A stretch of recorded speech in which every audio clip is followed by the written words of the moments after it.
أعوذ بالله من الشيطان الرجيم.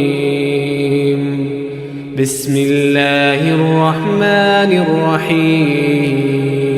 الحمد لله وكفى وسلام على عباده الذين اصطفى أما بعد فأعوذ بالله من الشيطان الرجيم بسم الله الرحمن الرحيم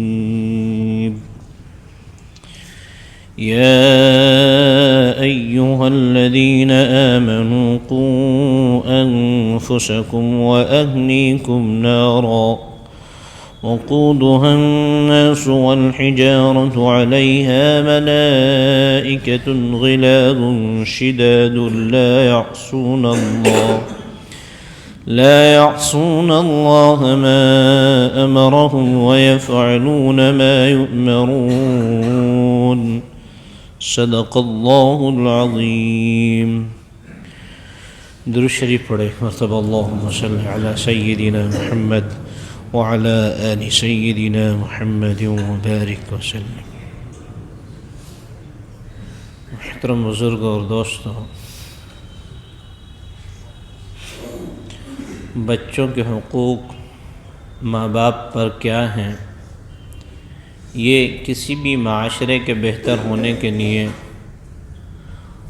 اس کا جاننا اس معنی کر ضروری ہے کہ اس پر عمل ہو سکے، کیونکہ اگر کوئی قانون بنا دیا جائے لیکن اس پر عمل نہ ہو، اس کو فالو نہ کیا جائے تو پھر وہ قانون بے معنی اور لغو ہے.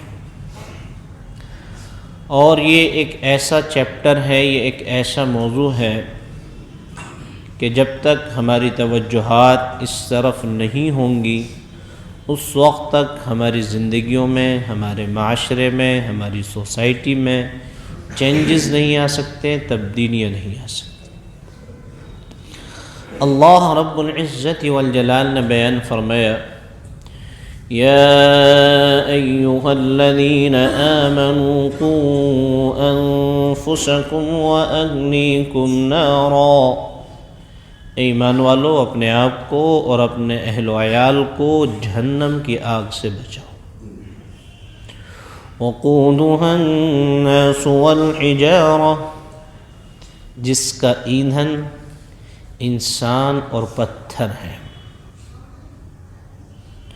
علیہا ملائکۃ غلاظ شداد لا یعصون اللہ ما امرهم ویفعلون ما یؤمرون.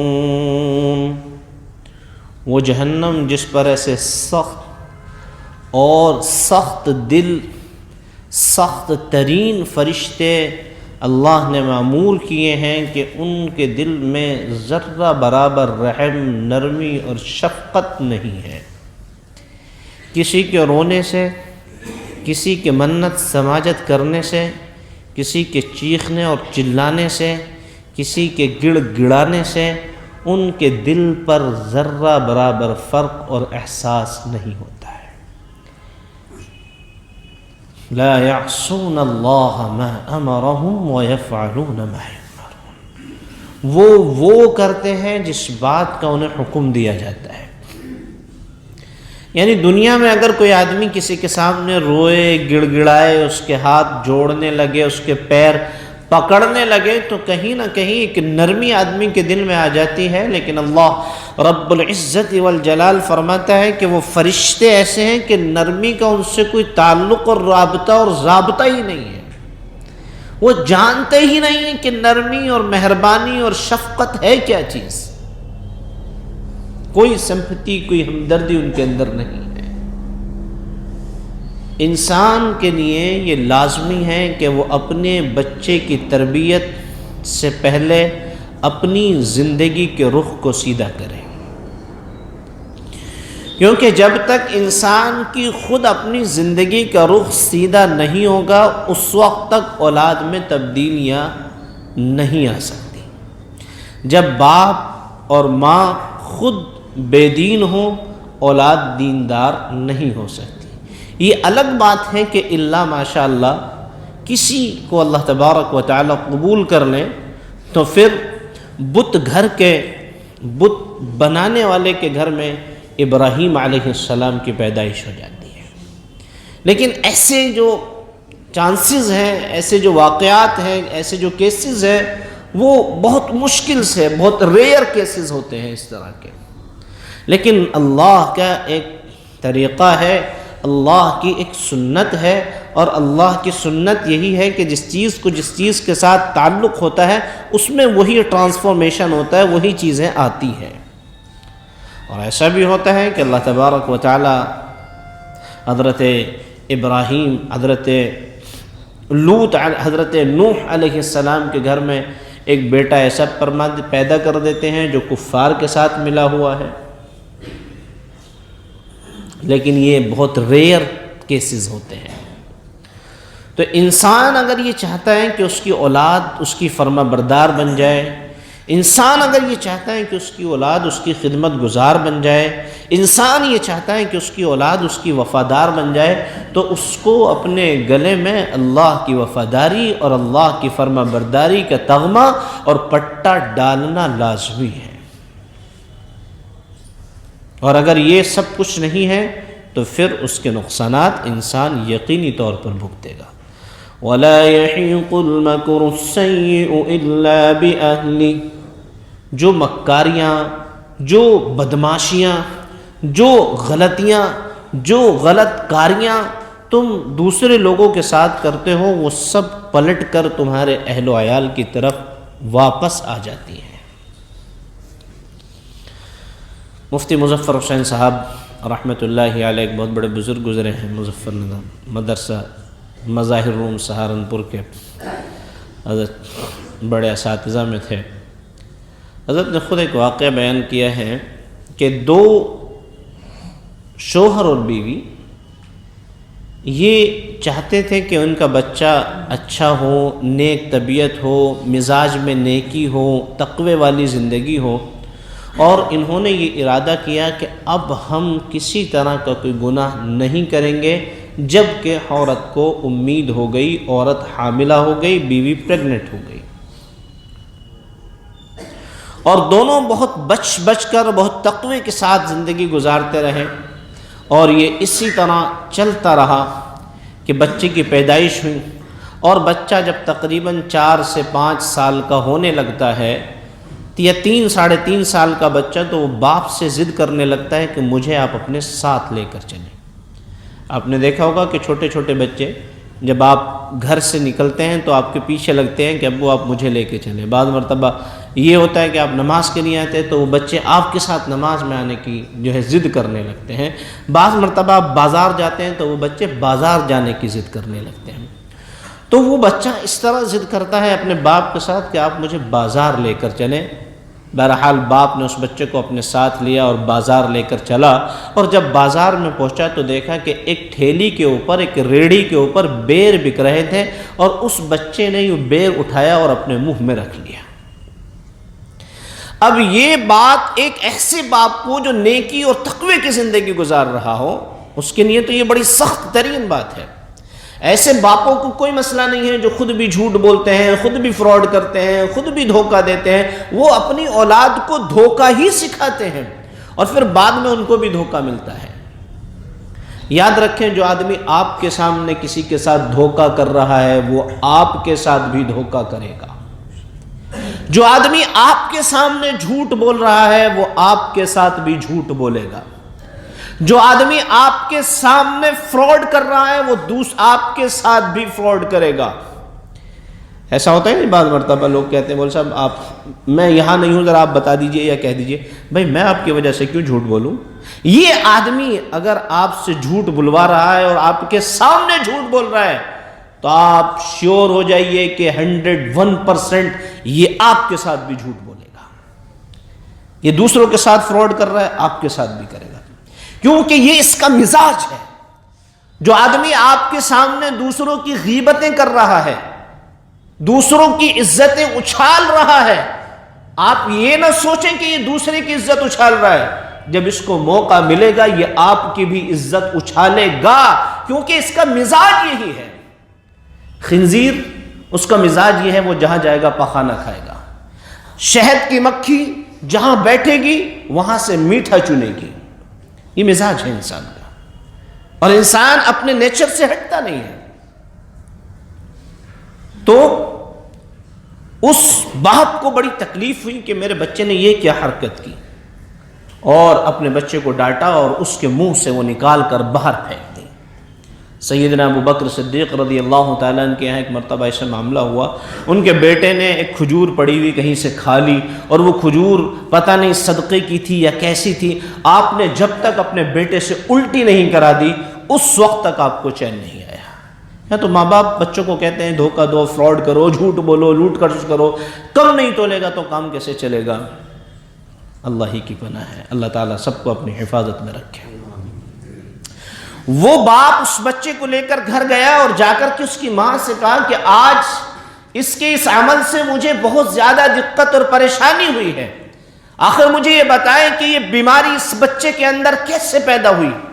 اس عورت نے کہا یہ آپ کی نہیں، یہ میری غلطی ہے. جب یہ میرے پیٹ میں تھا، یہ پڑوسی کے گھر میں جو بیر کا پیڑ آپ دیکھ رہے ہیں اس کی ٹہنیاں ہمارے گھر میں گرتی ہیں، ایک روز میں نے اس سے ایک بیر توڑ کر کھا لیا تھا جب یہ میرے پیٹ میں تھا، اور آج اس نے وہی حرکت بازار میں جا کر دی ہے.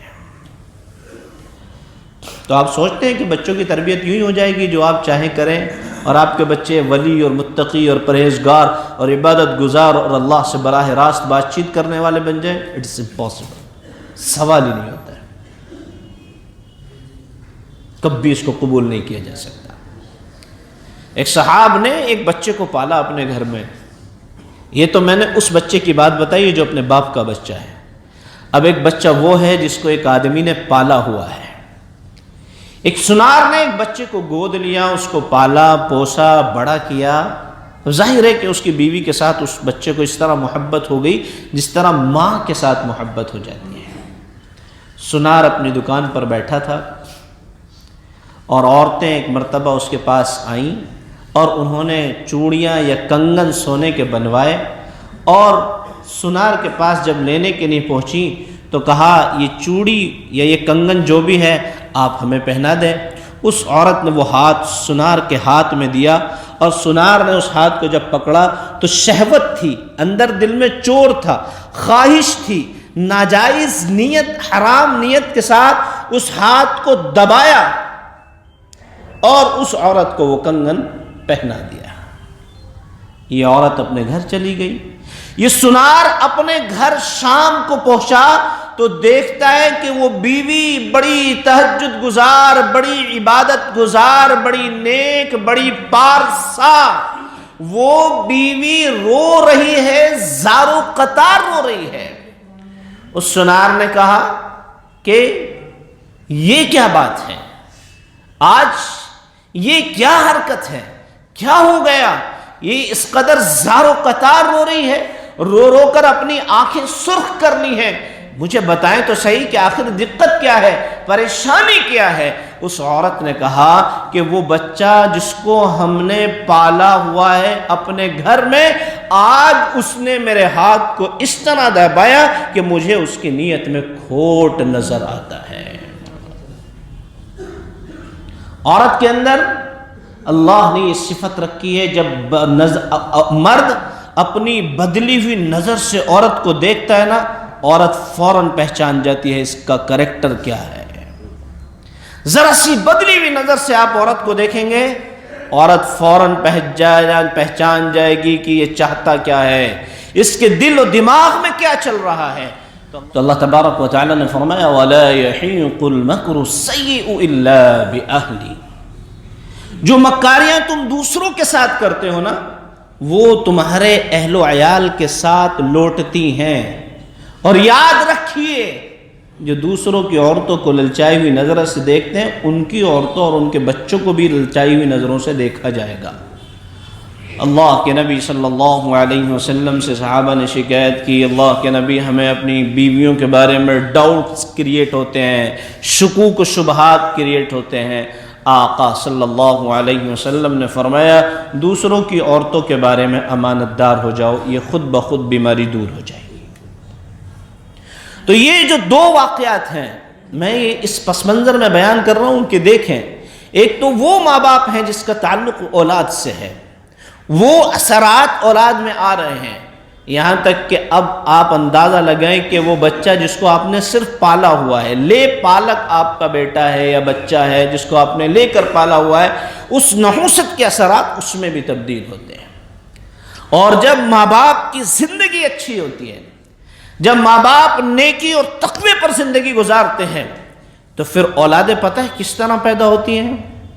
اولادیں پھر اس طرح پیدا ہوتی ہیں کہ ایک اللہ کا بندہ جس کے دل میں اللہ کا ڈر، خوف، تقوی، نیکی، طہارت اور پاکیزگی کی زندگی گزارنے والا ایک اللہ کا بندہ چل رہا ہے، راستے میں چلتے چلتے اس کو بھوک لگی اور بھوک کی شدت نے اتنا بے چین کیا کہ کھانے کے لیے کچھ نہیں تھا، برابر میں ایک ندی، ایک نہر بہہ رہی تھی، اس میں بہتے بہتے ایک سیب آیا اور اس اللہ کے بندے نے اس سیب کو اٹھایا اور اٹھا کر کے اس کو کھا لیا۔ بھوک کی شدت اتنی تھی کہ اس کو یہ بھی خیال نہیں آیا کہ یہ سیب کس کا ہے، یہ اس کا مالک کون ہے، مجھے اس سے اجازت تو لینی چاہیے یا نہیں لینی چاہیے۔ بہرحال اس کو کھا لیا اور کھانے کے بعد اس کو ہوش آیا، جب کچھ جان میں جان پڑی تو خیال آیا کہ یقیناً اس کا کوئی مالک ہے جس کی اجازت کے بغیر میں نے یہ سیب کھا لیا ہے۔ غور و فکر کیا تو غور و فکر کرنے کے بعد احساس ہوا کہ یہ جو ندی ہے اس کا پانی ادھر سے بہتا ہوا آ رہا ہے اور سیب بھی اس پانی کے بہاؤ کے ساتھ یہاں تک پہنچا ہے، لہذا مجھے اس کے واپس یعنی اس کے اپوزٹ سمت میں چلنا چاہیے اور دیکھنا چاہیے کہ آخر یہ سیب کہاں سے آیا ہے۔ وہ اللہ کا بندہ چلتا ہے، چلتے چلتے چلتے چلتے دیکھتا ہے کہ ندی کے کنارے پر ایک سیب کا باغ ہے جس کی کچھ ٹہنیاں اس ندی کے کنارے تک پہنچ رہی ہیں۔ فوراً اندازہ لگا لیا کہ یقیناً یہ سیب یہیں سے گرا ہوگا اور پانی کے بہاؤ کے ساتھ یہاں تک پہنچ گیا ہے۔ اور وہ اللہ کا بندہ، وہ نوجوان شخص جس نے ابھی جوانی کی دہلیز پر قدم رکھا ہے، جس میں ابھی جوانی کی خواہشات اور آرزویں اور تمنائیں ٹھانٹے مار رہی ہے، وہ اللہ کا بندہ، وہ نوجوان جاتا ہے اور جا کر کے اس باغ کے مالک سے کہتا ہے کہ میرے ساتھ یہ معاملہ پیش آیا ہے، میں نے آپ کے باغ کا ایک پھل کھا لیا ہے، لہذا میری آپ سے گزارش ہے کہ آپ مجھے معاف کر دیں، کیونکہ کل قیامت کے دن میں آپ کے اس سیب کا جواب نہ دے سکوں گا جب مجھ سے اس کے بارے میں سوال کیا جائے گا۔ یا پھر آپ ایک کام کریں، مجھ سے کوئی مزدوری کرا لیں، کوئی کام کرا لیں جو آپ کے سیب کا بدل ہو جائے۔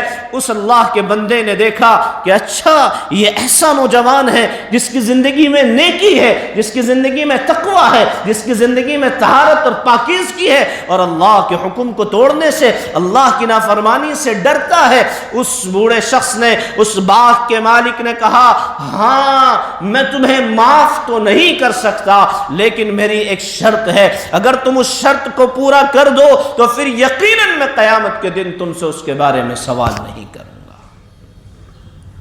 اس نوجوان نے غور و فکر کیا، کہا بتائیں آپ کیا شرط ہے، آپ بتائیں۔ کہا میری ایک بیٹی ہے جو آنکھوں سے اندھی ہے، کانوں سے بہری ہے، ہاتھوں سے لولی ہے، پیروں سے لنگڑی ہے، زبان سے گونگی ہے، گویا کہ ایک زندہ نعش ہے جس کے ساتھ تمہیں نکاح کر کے زندگی گزارنی پڑے گی، جس کے ساتھ نکاح کر کے تمہیں زندگی گزارنی پڑے گی اور پوری زندگی میری اس بیٹی کا ساتھ نبھانا پڑے گا۔ اگر تم اس سے نکاح کرنے کے لیے تیار ہو جاؤ تو پھر میں اس حق کو معاف کر سکتا ہوں، نہیں تو نہیں کر سکتا۔ اس نوجوان نے سوچا، غور و فکر کیا، کہا کہ ہاں میں اس کے لیے تیار ہوں۔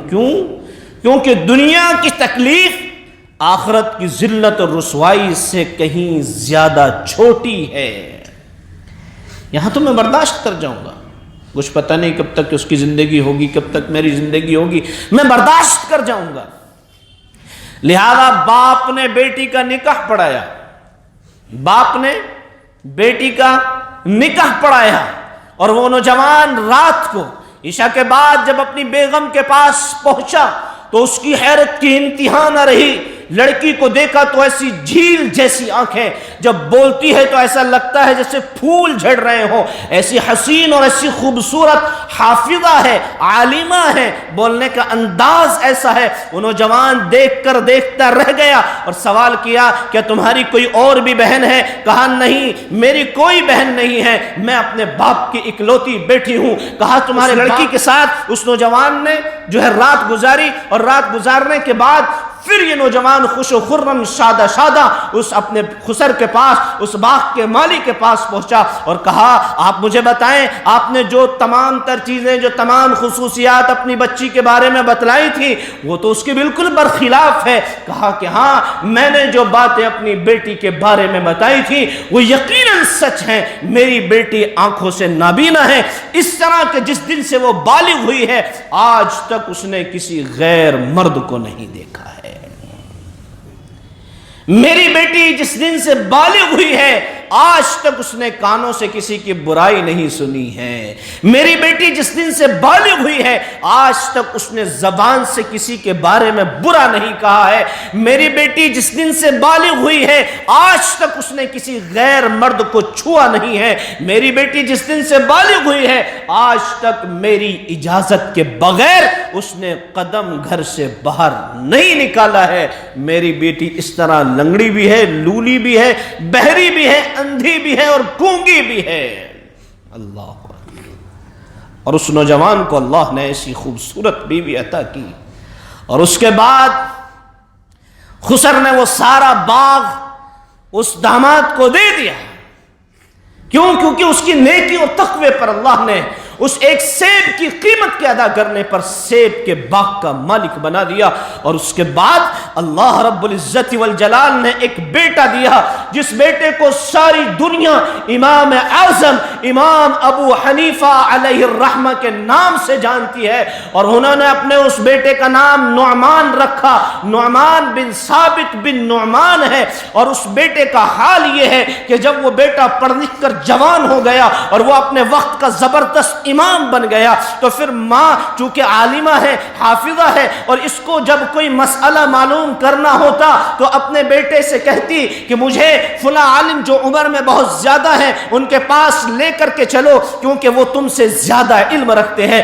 بیٹا کتنا ہی بڑا کیوں نہ ہو جائے لیکن وہ ماں کی نظر میں بچہ ہی رہتا ہے، اس کی تسلی نہیں ہوتی ہے۔ اور وہ امام اعظم جس کو ساری دنیا ابو حنیفہ علیہ الرحمہ کے نام سے جانتی ہے، وہ نوجوان شخص، وہ چمکتے چہرے والا، وہ نیکی اور تقوی والا نوجوان اپنی ماں کو اونٹنی پر بٹھاتا ہے، اس کی نکیل پکڑتا ہے، اور تقریباً 40 میل کا سفر جو آج 60 کلومیٹر کا سفر بیٹھتا ہے، وہ نوجوان پیدل پیدل ماں کی اونٹنی کی نکیل پکڑ کر کے اس جگہ جاتا ہے جہاں وہ عالم ہے، اور وہاں جا کر پردے کے پیچھے ماں بیٹھ جاتی ہے اور ماں سوال کرتی ہے، اور وہ عالم اس نوجوان سے جس کا نام امام ابو حنیفہ ہے وہاں بیٹھے ہوا ہے اور اس سے اشاروں سے پوچھتا ہے کہ تمہاری ماں نے جو مسئلہ معلوم کیا ہے مجھے اس کے بارے میں بتاؤ، اس کا جواب کیا ہے؟ اور وہ عالم امام ابو حنیفہ علیہ الرحمہ سے مسئلہ معلوم کر کے امام اب صاحب رحمت اللہ علیہ کی والدہ کو بتلاتے ہیں،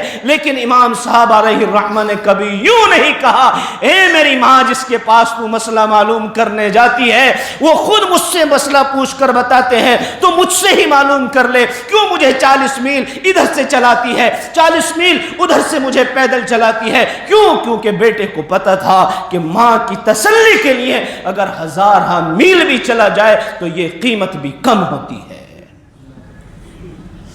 ہم بھی تو کچھ کریں، ہم بھی تو اپنی زندگی کا رخ بدلیں۔ جب ہم نیکی اور تقوی پر آئیں گے اور خدا کی قسم اللہ ہمیں ایسی اولادیں دیں گے جو ہمارے قدموں کو چوم کر کے پیتی ہوں گی، ہمارے پیروں کو دھو کر پیتی ہوں گی، لیکن جب ہم اللہ کی نافرمانی کریں گے تو پھر تو معاملہ خراب ہونا ہی ہے۔ اللہ تعالی عمل کی توفیق نصیب فرمائے۔ وآخر الدعوانا الحمدللہ رب العالمین۔ ویڈیو کو اپنے دوستوں کے ساتھ ضرور شیئر کیجیے گا اور اس ویڈیو میں کمنٹ کر کے ہمیں لازمی طور پر بتائیے گا کہ آنے والے وقت میں آپ کس طرح کی ویڈیوز دیکھنا پسند کرتے ہیں. اور اگر آپ نے ابھی تک ہمارا چینل سبسکرائب نہیں کیا تو فوراً سبسکرائب کیجیے, ساتھ ہی بیل آئیکن پر کلک کریں تاکہ مزید آنے والی ویڈیوز جو وقتاً فوقتاً آپ کے لیے اس چینل پر اپلوڈ کرتے ہیں وہ آپ کو وقت پر ملتی رہیں اور آپ ان سے مستفید ہوتے رہیں. اگلی ویڈیو تک ہمیں دیجیے اجازت, اپنا خیال رکھیے گا. اللہ حافظ. میرا دل بدل دے, میرا دل بدل دے, میرا دل بدل دے, میرا دل بدل دے, میرا دل بدل دے, میرا دل بدل دے.